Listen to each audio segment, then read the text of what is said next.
यो सर्वप्रथम आयुर्वेदाचे आद्य देवता भगवान धन्वंतरीला वंदन करूया.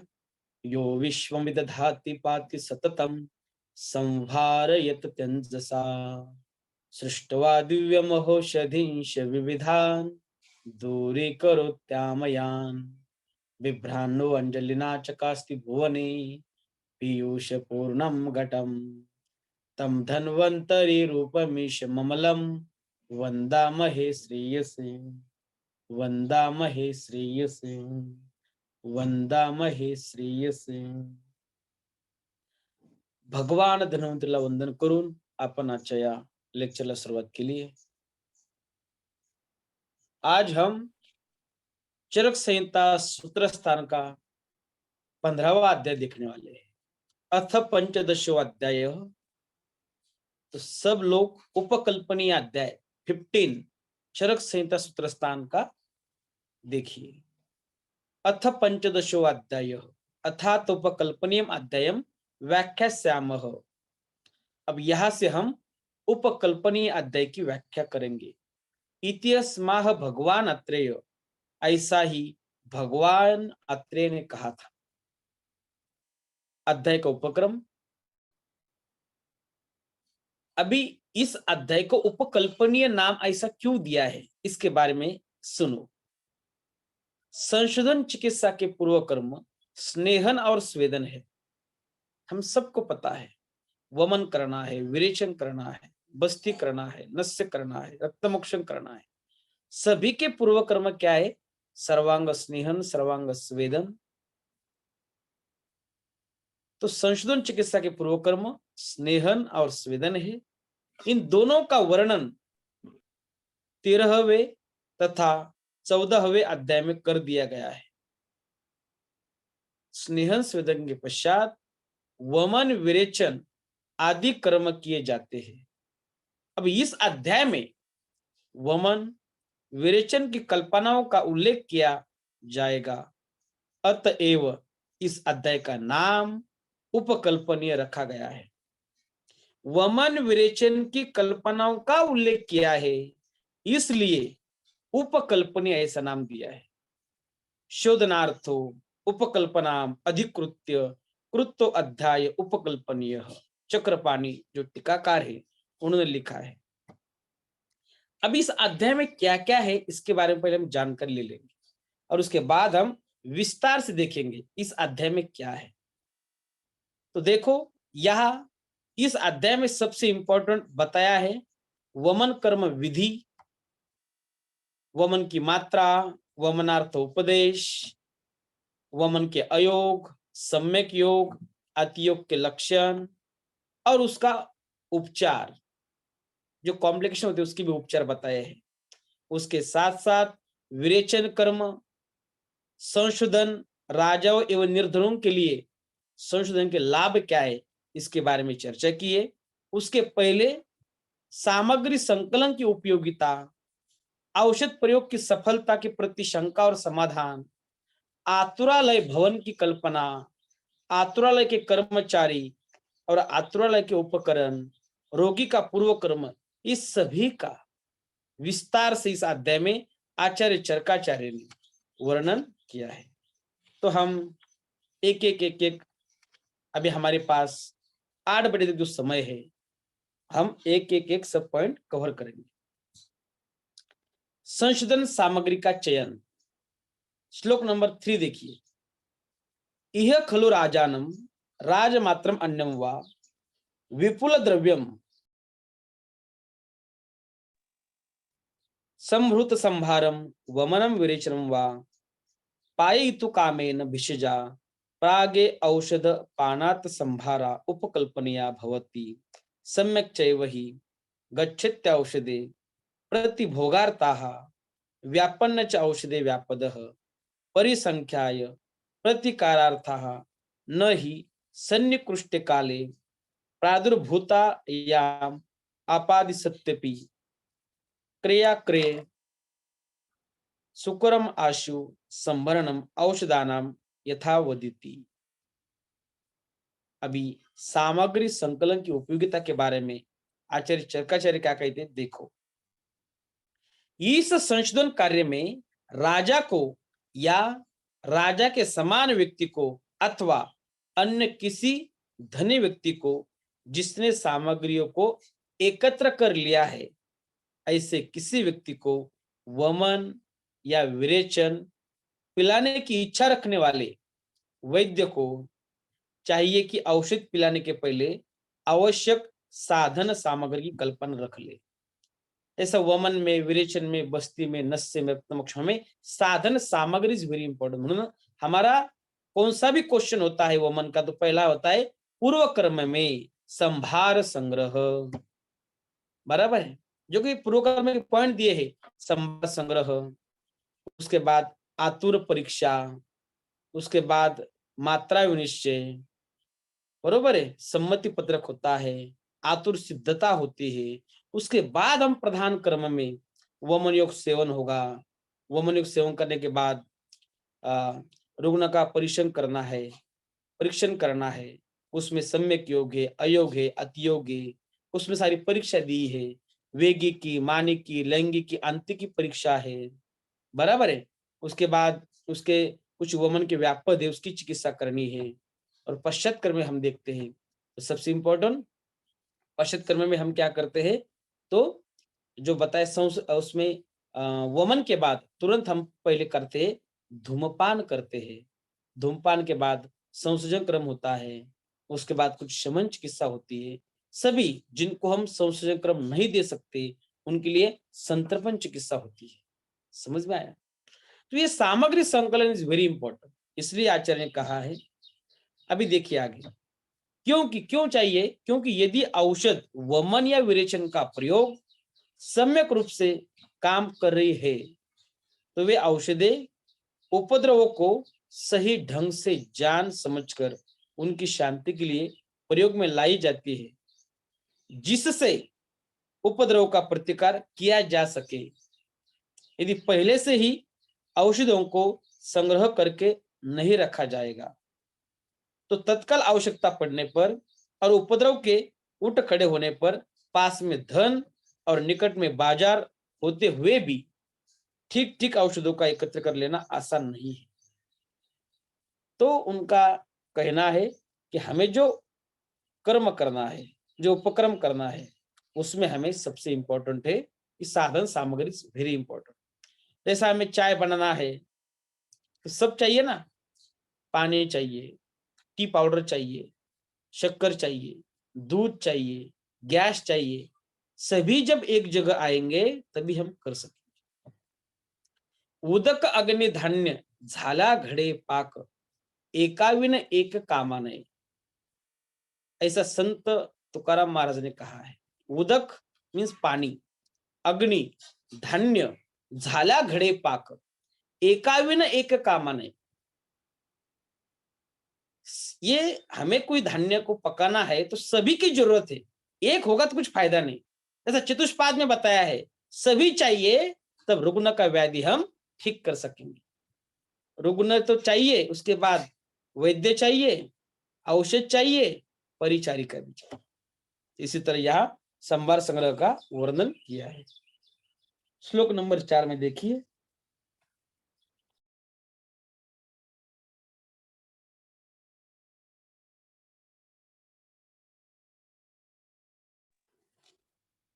श्लोक नंबर 4, एवं वादिनम भगवंतम आत्रेयम अग्निवेश उवाच, ननो भगवन आदावेव ज्ञानवता तथा प्रतिविधातव्यम यथा प्रतिविहिते सिद्धे देव औषधम एकांतेन सम्यक प्रयोगम निमित्ता ही सर्वकर्मणाम सिद्धिरिष्टा व्यापच्च सम्यक प्रयोग निमित्ता अथ सम्यक सम्यक च समारब्धम कर्म सिद्ध्यति व्यापद्यते वा अनियमेन तुल्यं भवति ज्ञानम अज्ञानेनेति।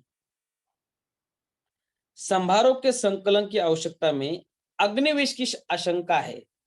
जो चरक संहिता है, अग्निवेश कृते तंत्रे चरक प्रति संस्कृति, अग्निवेश ने पहले चरक संहिता लिखी है, उसके ऊपर प्रति संस्करण हुआ है जो चरकाचार्य ने किया है। तो अग्निवेश का प्रश्न है,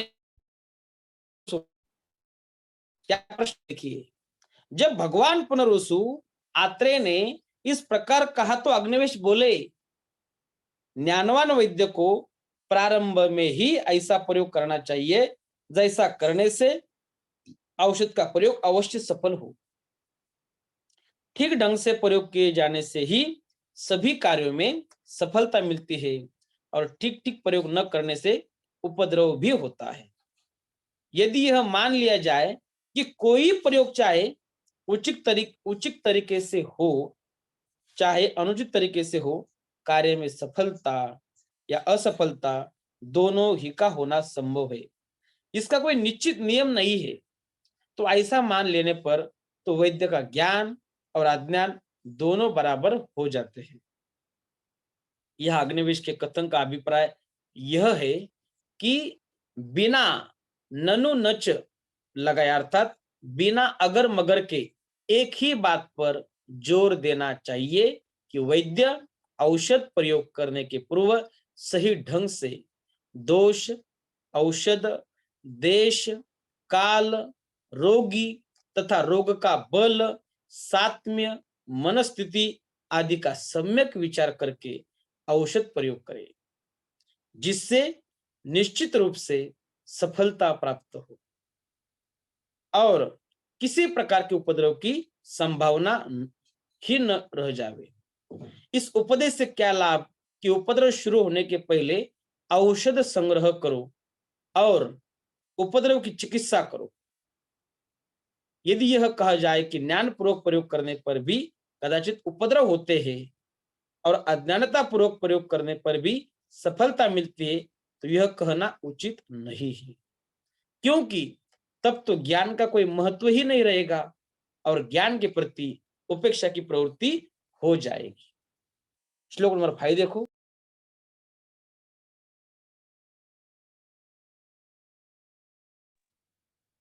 अग्निवेश की आशंका पर भगवान आत्रेय का समाधान। तम उवाच भगवान आत्रेय शक्यम तथा प्रतिविधा विधातुम अस्माभिरस्मद्विधेर्वाप्य अग्निवेश यथा प्रतिवीति। ये सभी पीजी एंट्रेंस के लिए नाइस टू नो है, सिर्फ संहिता का पूरा पठन होने के लिए मैं सब बता रहा हूं।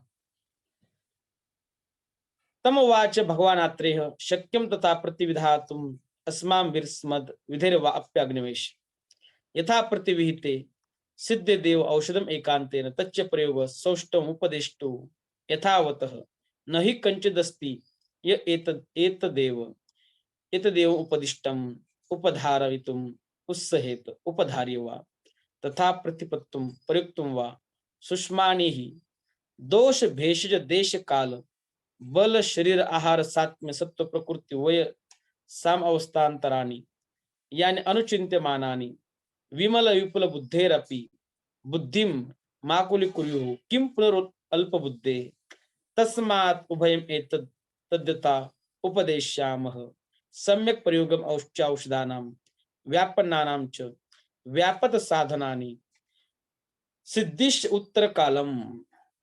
अग्निवेश की आशंका पर भगवान आत्रेय का समाधान। हे अग्निवेश, हम और हमारे ही जैसे अन्य वैद्य ऐसी चिकित्सा व्यवस्था कर सकते हैं जिससे औषध निश्चित रूप से सफल हो।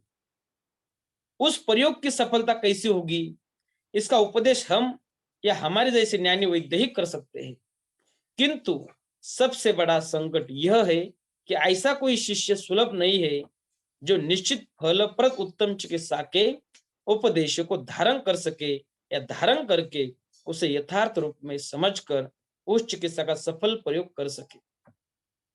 क्योंकि दोष, औषध, देश, काल, बल, शरीर, आहार, सात्म्य, सत्व यानी मन, प्रकृति और वय, इनकी अवस्था इतनी सूक्ष्म होती है कि उनका चिंतन मनन करने पर निर्मल और विशाल बुद्धि वाले व्यक्तियों की बुद्धि भी व्याकुल हो उठाती है।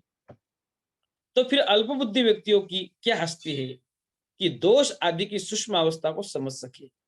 इसलिए हम दोनों ही बातों का ठीक ठीक उपदेश करेंगे।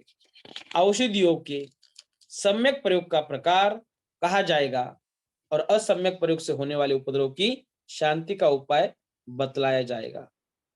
अब इस सूत्र में दोष, औषध आदि की अवस्थाओं को सूक्ष्म और दुर्ज्ञेय कहा गया है।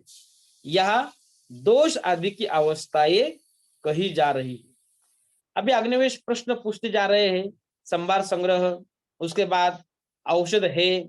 जब ज्ञान पूर्वक औषधि हम चिकित्सा करेंगे तभी सफलता प्राप्त होगी, लेकिन कभी कभी कुछ गड़बड़ भी हो जाती है। ऐसे बहुत सारे प्रश्न होते हैं।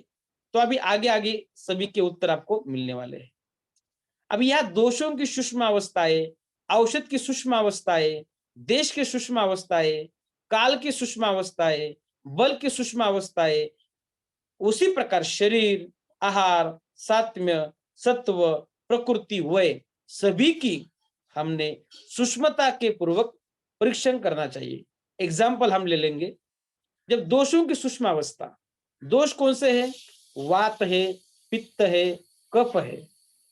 तो उनका दोषों का क्षय होना, वृद्धि होना, समानता होना, इस सभी के लिए हमने ध्यान देना चाहिए। सूक्ष्म परीक्षण। अभी दोष की गति कैसी है? ऊर्ध्व है, अध है या तिर्यक है? दोष शाखागत है, कोष्ठगत है या मर्मास्थि संधिगत है? उसके स्वस्थान है का परस्थान गया है? स्वतंत्र व्याधि है क्या परतंत्र व्याधि है? स आवरण, निरावरण, दोष पृथक है का द्वंद्व है का सन्निपात है, द्विदोष है क्या त्रिदोष है? रसादि। अभी धातु का जो स्टडी आए, धातुगत, मलगत, सामता है, निरमता है, वो भी देखनी चाहिए। रोगों में न्यून अधिक अंश में रहना, संचय, प्रकोप, प्रसर, स्थान संश्रय, व्यक्ति और भेद, सभी का हमें स्टडी करना चाहिए। तो चलो आगे चलते हैं। आगे जो आतुरालय भवन की उपकल्पना बताइए। आतुरालय और उसकी सामग्री। आतुरालय यानी देखिए, इदानीं तावत् संभारान विविधान अपि समासेन उपदेश्यामः तद्यथा दृढ़ं निवातं प्रवाते एकदेशं सुख पर विचारम अनुपतिक्कम धूमातप जल रड सामनम अभिगमनीय अनिष्टानां च शब्द स्पर्श रूप रस गंधानां सोद पानव दुखल मुसल वर्च स्थान स्नान भूमि महानस भूमि महानस वास्तु विद्या कुशल प्रशस्तम ग्रहमेव तावत पूर्वम उपकल्पये। आतुरालय और उसकी सामग्री के बारे में चर्चा की है। आतुरालय भवन की उपकल्पना। इस समय तो संक्षेप के अनेक प्रकार के उपकरणों का उपदेश करेंगे। यथा पहले तो वास्तु विद्या, गृह निर्माण कला में कुशल इंजीनियर एवं निपुण व्यक्ति ऐसे घर का निर्माण करावे जो प्रत्येक दृष्टि से उत्तम हो, वह दृढ़ हो, वायु के झोंके से सुरक्षित हो, जिसमें इच्छा अनुसार वायु प्रवाह के लिए खिड़की रोशनदान बने हो, जिसमें रोगी आराम के साथ घूम फिर सके, जो पहाड़ की तलहटी में या विशालकाय ऊंचे मकानों के बीच न हो, जिसमें धुआं, धूप, वर्षा की बौछार और धूल न आ सके, और अप्रिय, उद्वेजक शब्द, स्पर्श, रूप, रस, गंध जिसमें न पहुंच सके, जिसमें पेयजल का स्थान, उखल, मुसल, शौचालय और रसोई घर के लिए अलग अलग स्थान बने हो और सुंदर स्नान गृह बनाया गया हो। तो आतुरालय की इसके बारे में वर्णन किया है। ये नाइस टू नो है। आगे चलो, श्लोक नंबर 7। आतुरालय के कर्मचारी तथा उपकरण के बारे में चर्चा की है। बहुत ही बड़ा श्लोक है, एक बार आप सब ध्यान से पढ़िए। ततः शील शौच आचारम अनुरागदास्य प्रादक्षिण्य उपपन्नानाम उपचार कुशलान सर्वकर्मसु पर्यवदातान सुपोदन पाचक स्नापक संवाहक उत्थापक संवेशक औषधे औषधेपिष्कांश परिचारकान सर्वकर्मसु प्रतिकूलान तथा गीतवादित्रो लापक श्लोक गाथा ख्याय के इतिहास पुराण कुशल अन अभिप्राय ज्ञानम ज्ञानम तांश देश काल विदह पारिषदांश तथा लावक पिंजल शश हरिणेन कालपुच्छक मृग मातृकोर भ्रान गाम दोग्ध्रिम शिलवती मनात्वराम जीवद वत्साम सुप्रतिविहित तृण शरण पानीयाम पात्रय चमन्य योध कोष्ट मणिक घटपिठर परियोग कुंभी कुंभकुंड शरावद दर्विकटोदंचन परिपचन मंथान चर्मचेल सूत्र कार्पासो नारदिनीच शयनास नादिनी चौपन्य उपस्तंभ अंगार प्रतिग्रहानी सुपरयुक्ता स्तरणोत्तर प्रच्छदो पधानानी सोपाश्रयानी संवेशनोप वेशनस्ने सुविधाभ्यंग प्रदेह परिषक अनुलेप वमन विरेचन आस्थापन अनुवासन शिरो विरेचन मूत्र उच्चार कर्मणा उपचार सुखानी सुप्रक्षालितोपधानस्य सुश्लेषण खर मध्यमा दुषद शस्त्राणि चोपकरणार्थानि धूमनेत्रं च बस्तिनेत्रं च उत्तरबस्तिकं च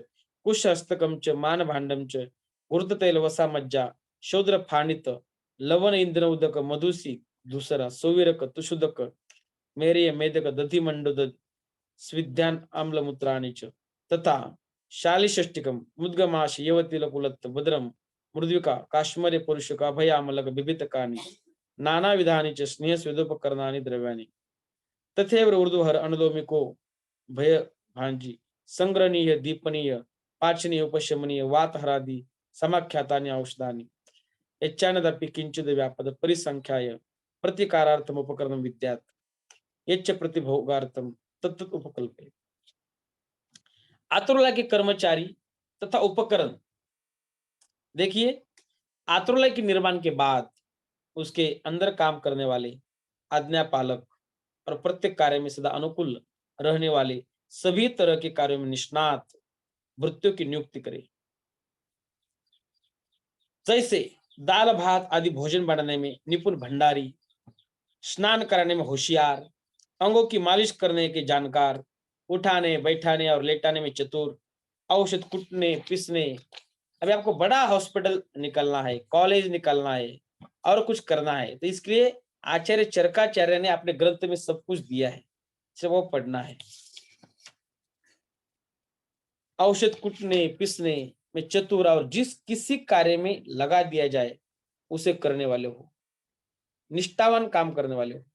वे वृत्ति उत्तम स्वभाव के तथा शरीर मन और बुद्धि से पवित्र विचार के हो, तस्कर न हो, सदाचारी, स्वामी भक्त, किसी कार्य को चतुरता के साथ निपटाने वाले, सदा मनो अनुकूल आचरण व्यवहार करने वाले और रोगी की सेवा शुश्रूषा में कार्य में दक्ष हो, गाने बजाने वाले, स्तोत्र पाठ करने वाले, स्वस्वर ललित श्लोक पढ़ने वाले, कथा कहने वाले, कहानी सुनाने वाले, इतिहास और पुराण के ज्ञाता, अभिप्राय इंगित इशारा संकेत हावभाव को समझने वाले और जिनकी नियुक्ति में परीक्षकों में अनुमति दी हो, जो देश काल और परिस्थिति को जानने वाले हो, ऐसे सभा चतुर, बैठकबाज, लतीफा सुनाने वाले, वाचाल तथा मन बहलाने वाले व्यक्तियों को भी रखना चाहिए।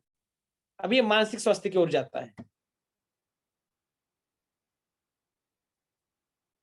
मांस रस बनाने के लिए लावा, पक्षी, सफेद तितर, खरगोश, हरिण, कालपुच्छक, बड़े पेट वाला हरिण और भेड़ की पाले, जिसका बछड़ा जीवित हो, जो निरोग हो, जो अच्छे स्वभाव के हो और जिसके खाने के लिए भूसा घास की व्यवस्था हो, रहने के लिए घर हो, पीने के लिए हौज या नाद हो और जो खूब दूध देने वाली हो, ऐसी गाय को पाले। आतुरालय में जल पात्र, चम्मच, पानी के रखने के लिए बड़े बड़े हौज या हंडे, कुंडे, हंडी, कड़ाए, सुराही या झंझर, घड़े, प्याले, करछुल, चटाई, ढक्कन, तवा, मथानी आदि पाकशाला के पात्र, चमड़ा, डोरा, साफ, रुई, साफ, ऊन, इन वस्तुओं को तैयार रखे। सोने या बैठने का स्थान ऐसा होना चाहिए जहाँ समीप में ही जग और पिकदान रखे हो। चौकी या चारपाई पर गद्दा या दरी बिछी हो, जिस पर चादर डाली गई हो और तकिया लगी हो। अन्य भी ओढ़ने की चादर और सहारे के लिए मनसद या छोटी 2-3 गद्दियां रखी हो।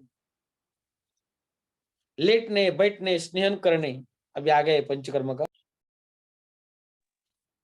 लेटने बैठने स्नेहन करने, स्वेदन करने, मालिश करने, प्रदेह परिषेक अनुलेपन करने, वमन विरेचन, अस्थापन बस्ती, अनुवासम बस्ती, शिरो विरेचन करने के लिए मूत्र विसर्जन करने के लिए और शौच होने के लिए समीप में ही आरामदायक व्यवस्था होनी चाहिए। यदि रोगी उठने, चलने, फिरने में असमर्थ हो तो उसे बिस्तर पर ही मूत्र पात्र, यूरिनल और मल पात्र, बेड पैन में मूत्र त्याग और शौच करना चाहिए।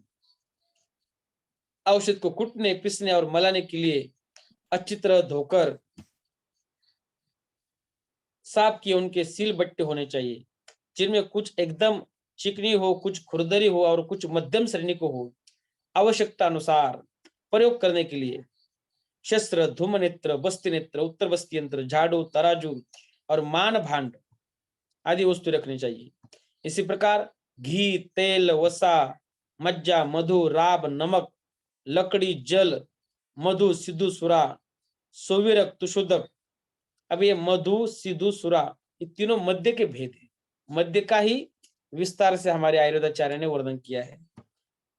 कांजी के दो भेद, सोविरक और तुशोदक, उनको ही रखना चाहिए। दोनों और मध्य भेद, मैरेक और मेदक। दही, दही का पानी, उद्वसित, अर्धजल मट्ठा, धान्याम्ल जिसे कांजी कहते हैं, और मूत्र वर्ग ये सब सदा रखने चाहिए।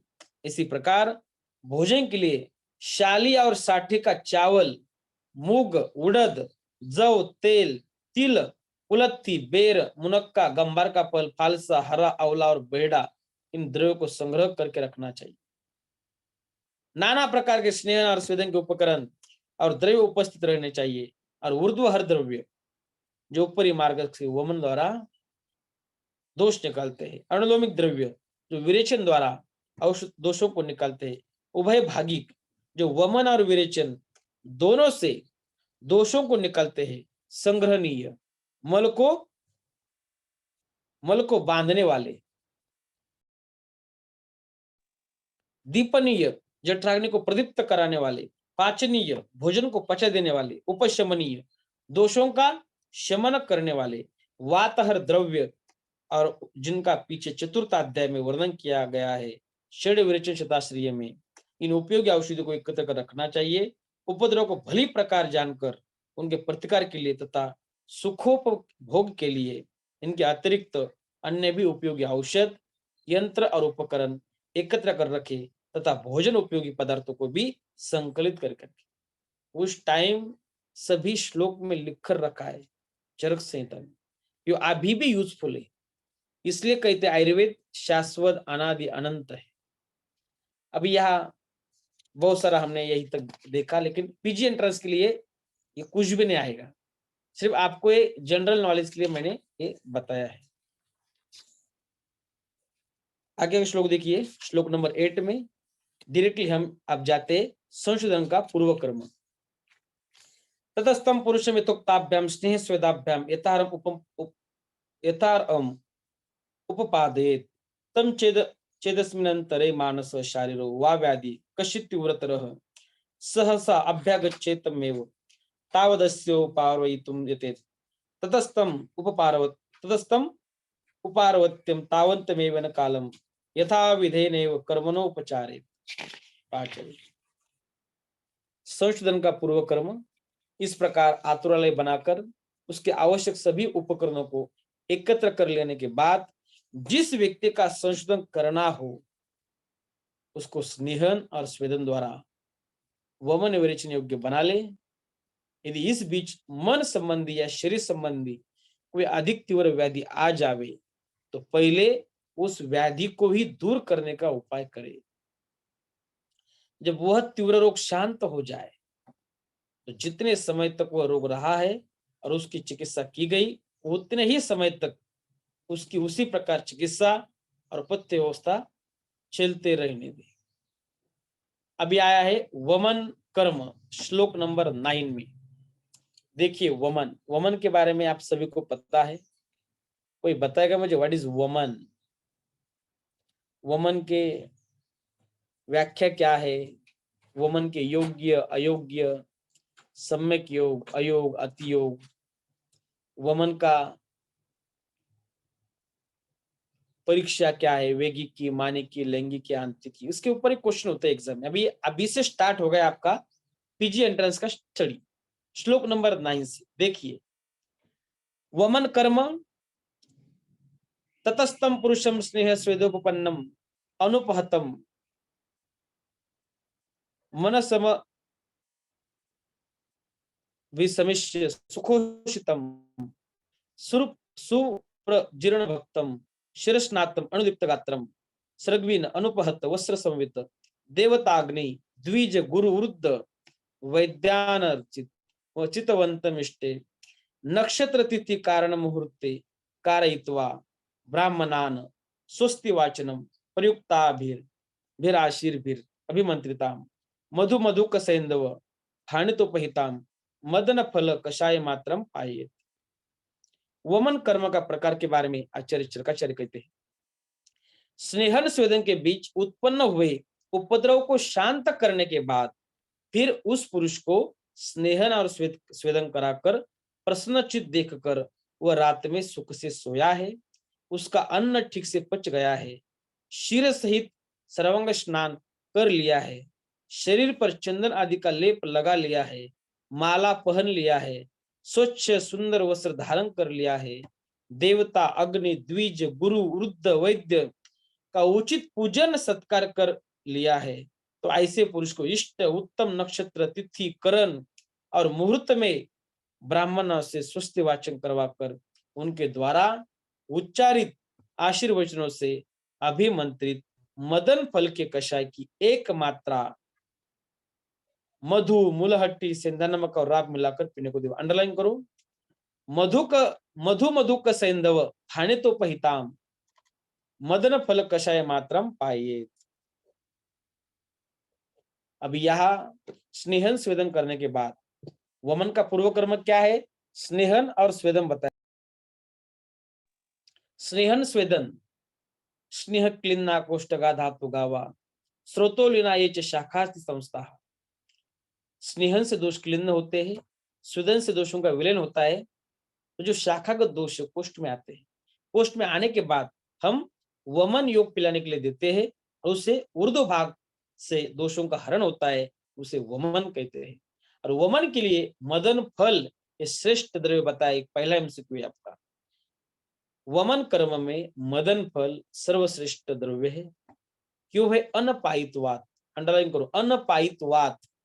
अनपायित यानी वमन करने में, मदन फल से वमन करने के बाद कोई बाधा नहीं होती, इसलिए मदन फल श्रेष्ठ बताया है।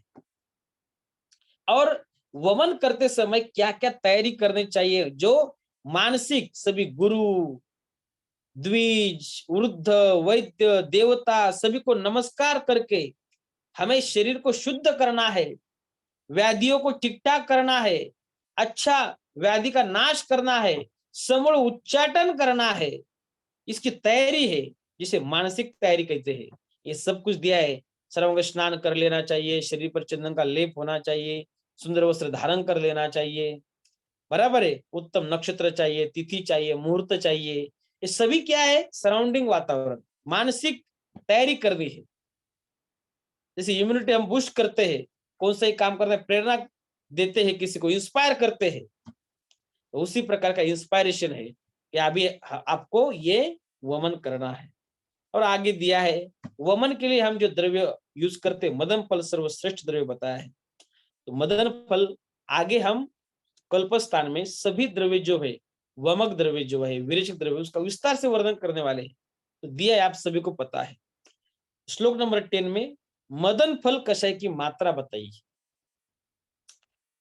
तो मदन फल कषाय आगे वमन कर्म की मुख्य विधि बताई है। अगले अगले श्लोक में वमन कर्म में सहयोगी, वमन प्रवर्तनार्थ रोगी के उपदेश दिए हैं, वमन कर्म की अयोग सम्यक योग अतियोग के लक्षण आगे दिए हैं। वमन के अतियोग के लक्षण, वमन कर्म, वमन के बाद धूमपान करना है, वमन के बाद कौन से नियम बताए श्लोक नंबर 15 में।